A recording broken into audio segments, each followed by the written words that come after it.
I think, as their director explained, that was Christopher Schroeder, the director, and the band features students from Boston Arts Academy, Cathedral High School, Conservatory Lab Charter School, and the John D. O'Brien School of Mathematics and Science. And these young musicians get the opportunity to perform, teach, they develop their skills as dynamic performers, educators, entrepreneurial musicians, and compassionate citizens. We're very proud to showcase the Summer Street Brass Band and support many other remarkable arts programs in our public schools through our BPS Arts Expansion Initiative that I know many of you are part of. Thank you. I'm Catherine Gross, and I'm honored to serve as the Vice Chair of EdVestors Board. Each year, as many of you know, the EdVestors Showcase provides a meeting ground to foster learning and connection. In this room today, we have frontline educators, school leaders, nonprofit advocates, philanthropists, business and civic leaders. No matter our sector or our vantage point, we're here today because of a common interest in ensuring that each and every student in Boston receives a high-quality education.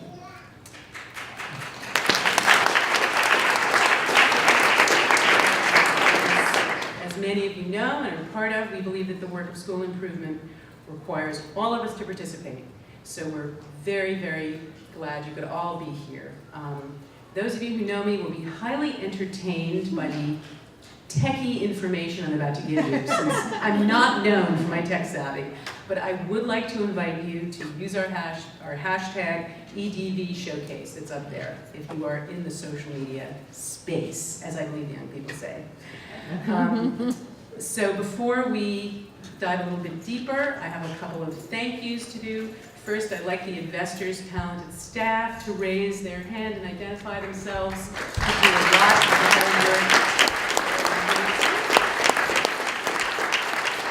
And very importantly, I want to acknowledge all the educators in the room. Thank you for your incredible dedication.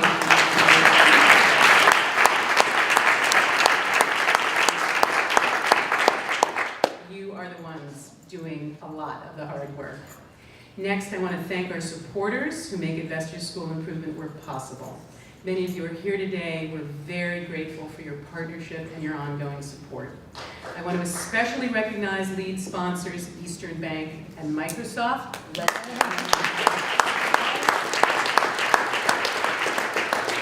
They've been very significant supporters of our work over the years while providing very impressive civic and philanthropic leadership across the city and the region. We're also grateful to our topic sponsors. Some of you, I think, enjoyed some of the deep dives going on, and that was made possible by the Boston Basics Campaign and the Simon Brothers Foundation. We also want to thank our longtime supporter, JetBlue, which provides our now very popular raffle prize to help us raise some of the resources required to make this work possible. So it is my job to make the ask, which I'm going to do with all kinds of interesting techie information for you about how to do that. But before I give you that information, I just want to make a couple of observations before we hear from Marinelle and others about more of the content of our work. And that is, why are we asking you to give? Because after all, you know, public schools are supported by tax dollars. Why should we fork over a little more? And I just wanted to share with you a couple of thoughts, really from both my husband Peter Thorne and myself, about why EdVestors is one of our central philanthropies that we donate to. One key one is that there is not enough in our public system to really do R&D. And it's difficult in the political public world to experiment and take risks. And that is very much what EdVestors is all about, in partnership with the incredible teachers and projects that you saw today. That R&D cannot happen without additional resources. And combined with that, we think it's incredibly important to do what we've just spent a little time doing today and celebrate the teachers. Most of you in the room know that the highest performing countries in the world give teachers the respect and recognition they deserve. And this is a way of really supporting the teachers and the school leaders in the kinds of experiments they want to do. So with that, let me give you a few particulars about how to do that, because you can do it with your cell phone, your credit card, a check, or the old-fashioned way by filling out a pledge card. So toward that end, and also your donation of $50 or more will make you eligible to win 2 round-trip JetBlue tickets anywhere in the US. So we're hoping that the idea of maybe heading to Florida, as spring's not quite here yet, sounds good. If donating by phone, you can text Showcase to 617-539-2616. I think those numbers are all over on the walls, and there's a link provided. And our staff team is also sprinkled around the room. Their name tags identify them, and they can help you. If you prefer a direct credit card donation, please connect with our staff member at the registration desk. And if you do that before the end of the day, we would be happy to include your name in the JetBlue raffle, and you will know by the end of the week if you are going wherever you would like to go.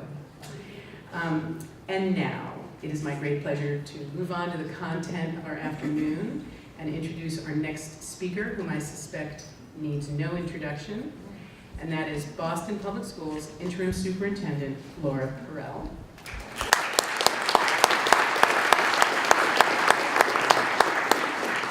I had the incredible pleasure and honor of working with Laura over several years, and I know firsthand how smart, strategic, and committed she is to the students of Boston. We're so fortunate to have Laura leading the district through this transition and taking on the critical issues that will position Boston schools for the future. Please welcome Laura.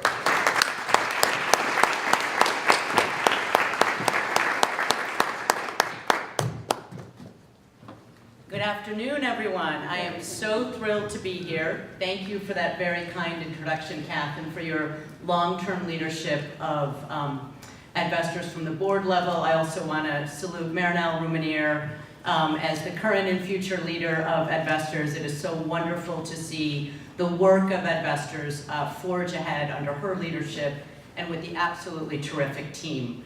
This is a little different for me to be here in this role, but I can at least say that I have consistently been at every showcase that EdVestors has hosted since 2003. We just swapped my title this year. So I'm glad to be a twofer. I am also so pleased to see so many of our school leaders here today, our teachers, and most importantly, so many students. I love seeing BPS students get involved in these events and take on a bit of an instructional role for us as adults. I'm also pleased to see so many adults here as learners, benefiting not only from our students, but also from so many of our wonderful educators and school leaders who are a part of today's experience. It's particularly, I really enjoy the new format this year as well, so I love the way things are being mixed up. I am proud, I'd like to say I'm proud to have collected, but actually just 2 stickers. In my defense, I also was in the one of the deep dive sessions, so I didn't get quite as many stickers as I was hoping to. Nonetheless, there is really nothing more inspiring than seeing the thoughtful, creative, and powerful work of school leaders, teachers, students, and partners on display today, but visible every day in school buildings across this city.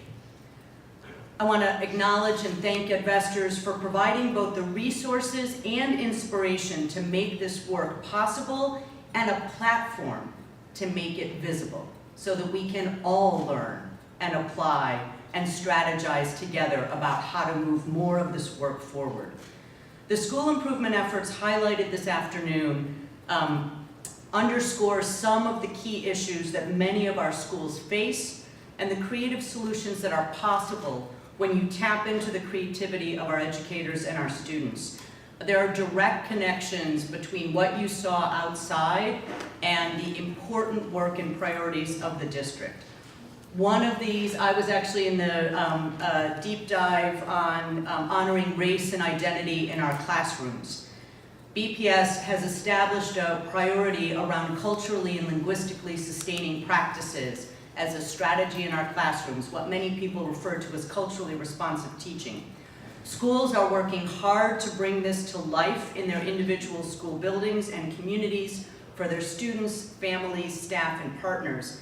I really appreciate how the Nathan Hale and P.A. Shaw School are working together to implement literacy approaches that reflect and celebrate the historical, cultural, and personal experiences of their students. We know that we must affirm the assets that our students bring to school each day, including and especially those students who come to us speaking a language other than English. The educators at the McCormick are working to amplify the voices of students learning English through digital storytelling. Students at Boston International Newcomers Academy, or BINCA as we affectionately call it, are leading the way. In this case, the students themselves are helping create English for Speakers of Other Languages, or ESOL classes, for their parents and caregivers of those high school students. These are rich examples of student voice and leadership for our soon-to-be biliterate students, further bridging the learning in our classrooms with that required of many of our parents, guardians, and family members at home. We are in this together because the Boston Public Schools serves both our students and their families. If I recall correctly, the McKay, winner of the 2018 School on the Move Prize, refers to their English learners as emerging bilinguals. And I think that that's an ideology that we should all embrace. Learning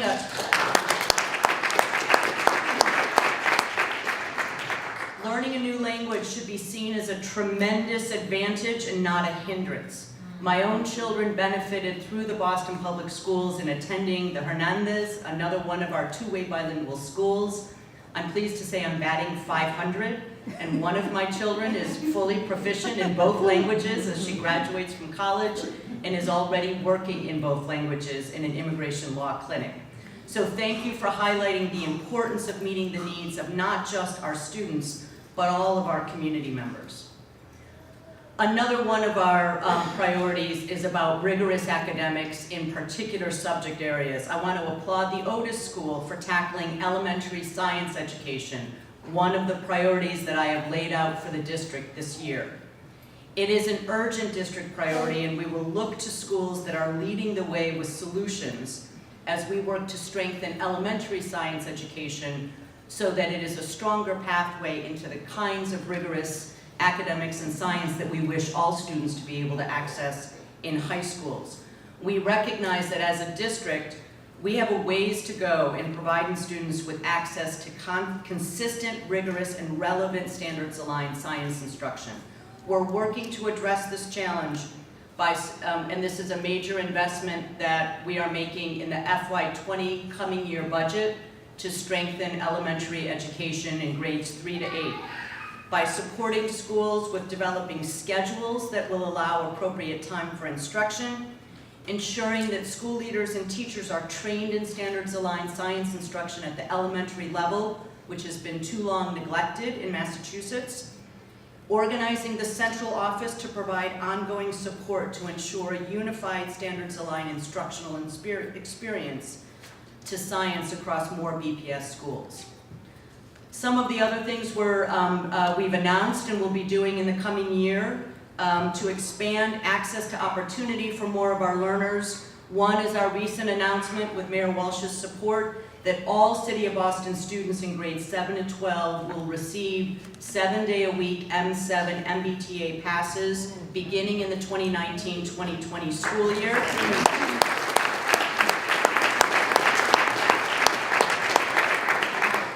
Long been a topic of student voice and advocacy, so we are thrilled to finally answer that call, but also something that so many educators know is critical to opening up opportunity, not just to the schools that students choose, but where they go for internships, their work-based learning opportunities, their after-school jobs, their out-of-school time programs, and on the weekend, oh, the places you can go. Starting next year, another effort to close opportunity gaps is that we are moving to administration of the independent school entrance exam for our selective entrance exam schools into student classrooms during the school day so that every child has an easy and available opportunity to sit for that exam and consider themselves for accessing our exam schools, instead of the current system where they have to get their way to a testing site on a random Saturday in November. That is not the way to flatten the road to opportunity for our students. So making it available and accessible is another financial investment we are making in the coming year. All 6th grade students will have the opportunity to take the test during the school day if they so choose.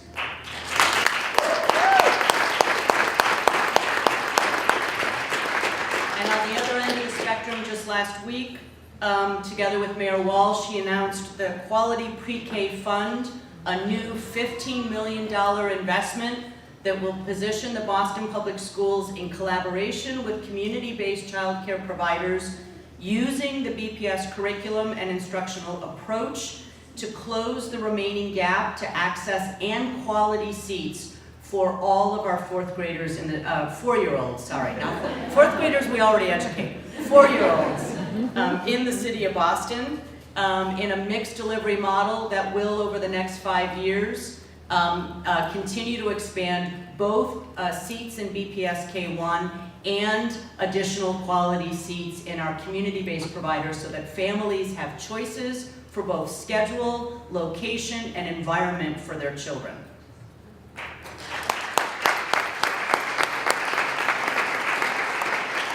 The showcase is a venue for inspiration through all the tremendous work happening in schools every day by the incredible educators who are striving to bring an excellent education to all of their students. It is also a vital opportunity for sharing and learning. Today we are making connections across schools, across sectors, across grade levels, and this is how great ideas spread. And supporting these solution-oriented approaches is a tremendous gift that EdVestors brings to the Boston Public Schools, to charter schools, to urban schools across Boston's landscape. This is one powerful engine of learning, and I'm so very, very pleased to be back. And I hope that each of you are uplifted by what you have already seen and will hear here today. And I want to thank EdVestors again for making it possible, but I want to thank the educators, the students, and the school leaders for making it real. Thank you.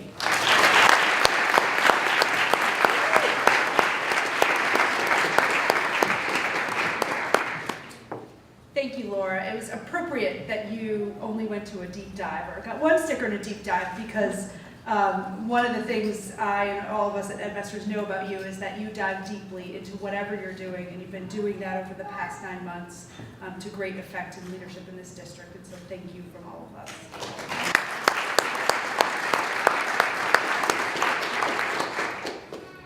Hi everyone, I'm Marinelle Ruminier, and I'm the CEO here at EdVestors. And so in addition to thanking Laura for her kind words, I want to thank Kath Gross and our amazing governing board who helps lead EdVestors, many of whom are here today.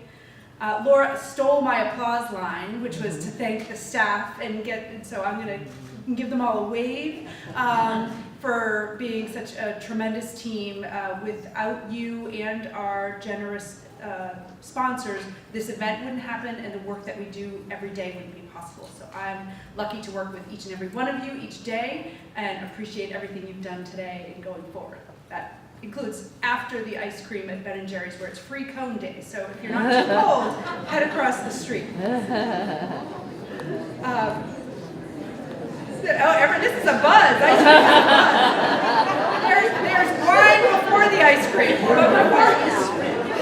But before we get there, I want to especially acknowledge all the educators, as Laura did, but all of the Seed Fund solution seekers who shared their great work and led us in conversations already today, and who work so hard each and every day on behalf of Boston students.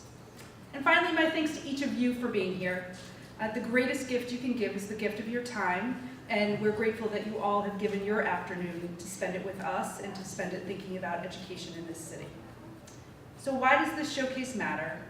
We at EdVestors believe that good ideas need a platform, and good ideas coming directly from those closest to the work, teachers, school leaders, and students themselves, rarely get the focus that they deserve.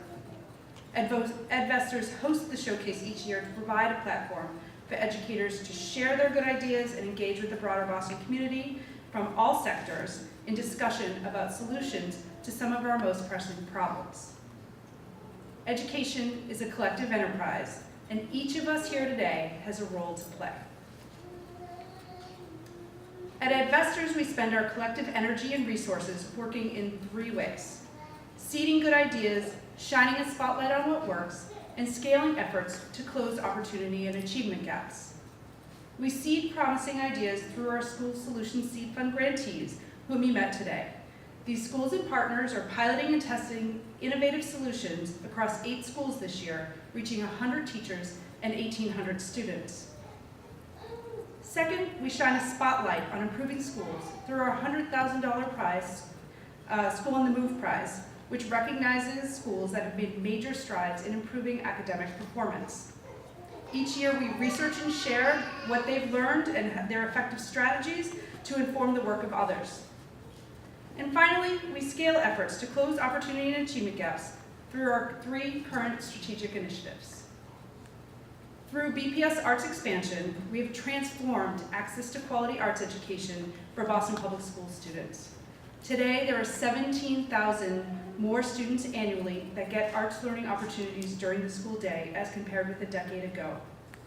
And our private investment is leveraged 5 to 1, an increase in the BPS public funding for arts education. Yes.